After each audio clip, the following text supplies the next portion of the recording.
Dianggap menyebarkan fitnah, mantan Ketua BEM Universitas Gadjah Mada, Tio Ardianto dilaporkan ke Barreskrim Polri oleh simpatisan Prabowo. Lebih lengkap kita bahas bersama pengacara Garda Prabowo, Ferdinand Hutahean, dan peneliti Pusat Studi Politik Hukum dan Politik Hukum Pemilu dan Demokrasi Universitas Andalas, Ferry Amsari. Selamat petang semuanya. Selamat petang Mbak Cindy, Bang Ferdinand. Oke. Bung Ferdinand, sebenarnya poin mana atau pernyataan Tio yang mana yang menurut Anda fitnah, ujaran kebencian sampai meresahkan publik? Pertama begini, kami kemarin itu ditelepon oleh Ketua Umum Garda Prabowo meminta pendampingan terhadap relawan-relawan Garda Prabowo bersama Bang Sunan Kalijaga, Farhad Abbas, dan Niko Kili-Kili. Kami diminta mendampingi Garda Prabowo untuk mengajukan pengaduan masyarakat terkait dengan sikap dan langkah-langkah yang telah dilakukan oleh saudara Tio Ardianto.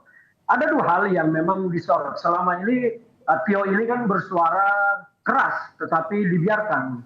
Kenapa kemudian langkah ini diambil ketika Tio masuk ke ranah yang menurut Garda Prabowo dan menurut pandangan hukum kami telah berlebihan. Di antaranya salah satu ketika Tio membuat sebuah kiasan, menemukan seekor kucing segala macam. Saya tidak mau melanjutkannya, agak mengerikan kalimatnya. Tentu publik sudah mendengar. Oke, Bung Ferdinand. Nah, itu salah satu. Ya. Oke, kita perbaiki dulu saluran komunikasinya. Suaranya tidak begitu jelas, mungkin bisa dilepas dulu headsetnya.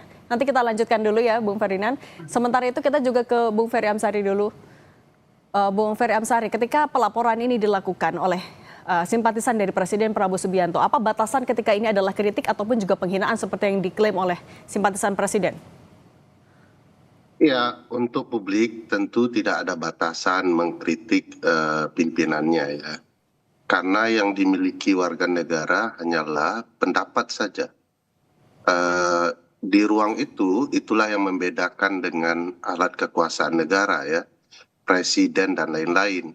Mereka punya segala fasilitas untuk memperjuangkan dan mempertahankan dirinya, sementara warga negara diberikan ruang untuk menyampaikan pendapat seluas-luasnya.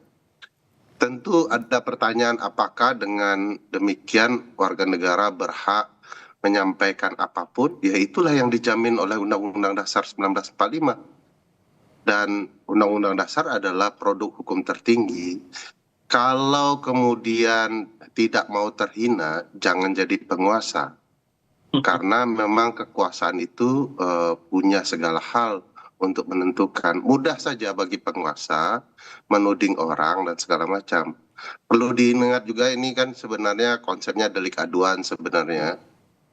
Tapi sekali lagi KUHP baru membuka banyak ruang dan tentu saja ini upaya untuk menggunakan berbagai kesempatan ya untuk membungkam orang, memastikan orang takut berbicara. Lagi-lagi nanti alasannya akan kita nih orang timur, kita perlu lah banyak sekali pidato presiden yang menghina dan menyakiti kita. Tapi kan tidak mungkin kita melaporkan presiden karena pidato. Karena pidato bukan untuk kita tersinggung, pidato itu kita respon. Nah, terjadilah dialektika di antara rakyat dan pemimpinnya. Nah, sekarang ada orang-orang yang kemudian di antara itu sedang memanfaatkan tentu untuk membahagiakan pemimpinnya, Pak Presiden ya. Ada ruang untuk kemudian melaporkan orang-orang yang menghina presiden, orang nomor satu, dan tentu dekat dengan orang nomor satu, melindungi orang nomor satu itu adalah kebahagiaan tersendiri gitu ya. Tapi sekali lagi ini tidak boleh mudah bagi warga negara untuk dipenjarakan. Terhadap anak muda ya belum lulus S1 juga dia mampu mengkritik, masa presiden dan orang-orangnya langsung menggunakan ultimum remedium ya, obat terakhir, yaitu konsep pemidanan. Bagi saya agak konyol juga ya. Oke, kalau misalnya sebenarnya tadi kalau menurut Bung Ferry ini adalah dialektika. Kalau gitu Bung Ferdinand, salah Tio di mana sampai dilaporkan ke polisi? Ya, jadi begini, bahwa yang dilakukan oleh Tio itu menurut teman-teman di Garda Prabowo bukan lagi dalam ranah kritik, tetapi sudah masuk dalam kategori pelecehan, penghinaan kepada pemimpin negara. Dan kami memahami betul bahwa ini akan menjadi polemik dan kontroversi di tengah publik. Tetapi kami... Tapi secara spesifik pelecehannya di mana, Bang?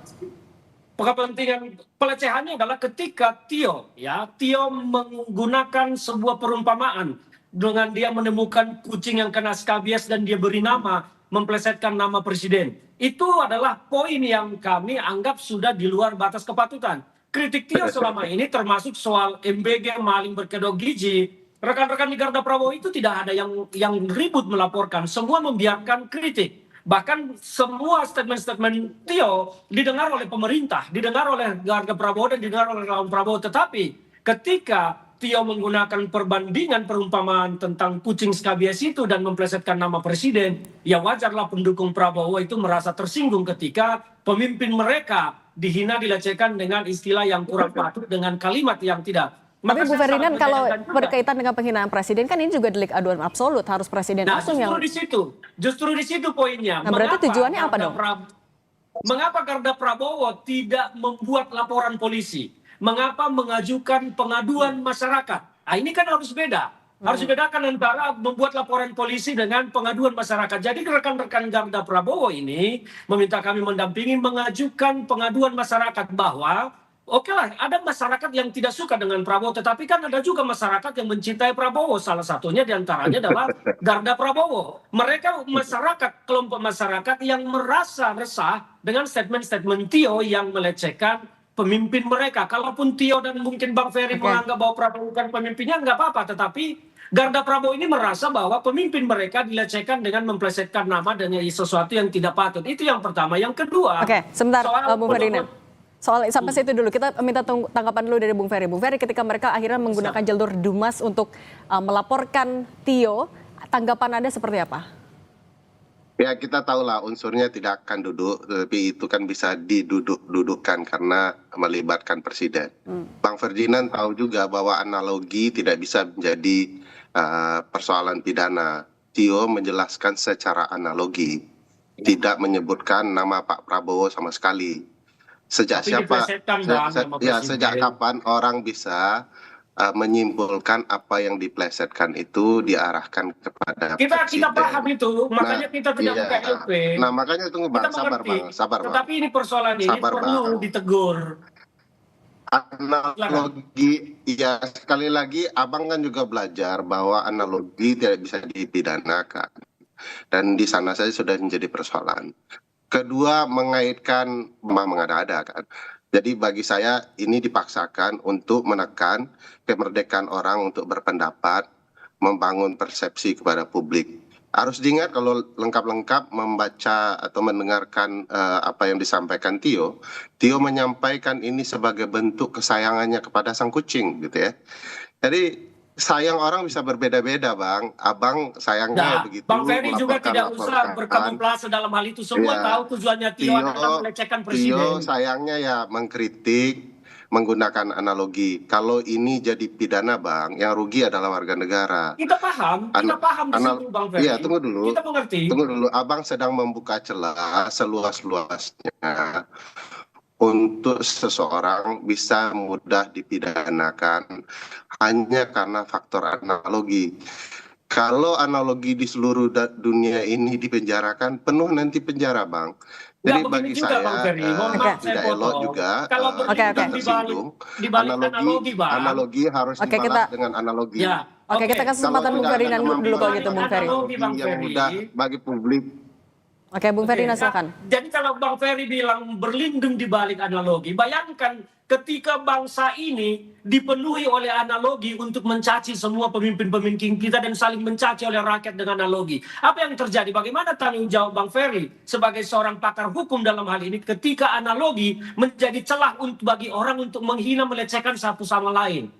Ini bagaimana tanggung jawab kita sebagai praktisi hukum? Analogi, Bang. Abang kalau melihat sejarah Bang, banyak sekali analogi yang digunakan oleh ibu dan bapak bangsa kita hingga kita merdeka pada penjajah tetapi kita. Tidak seperti itu, Bang. Nah, bayangkan penjajah saja tidak mempidanakan mereka. Nah, sekarang Abang ikut kemudian. Bang Ferry, analogi yang digunakan para pemimpin kita zaman dulu tidak membandingkan manusia dengan binatang. Oh, kata siapa Bang?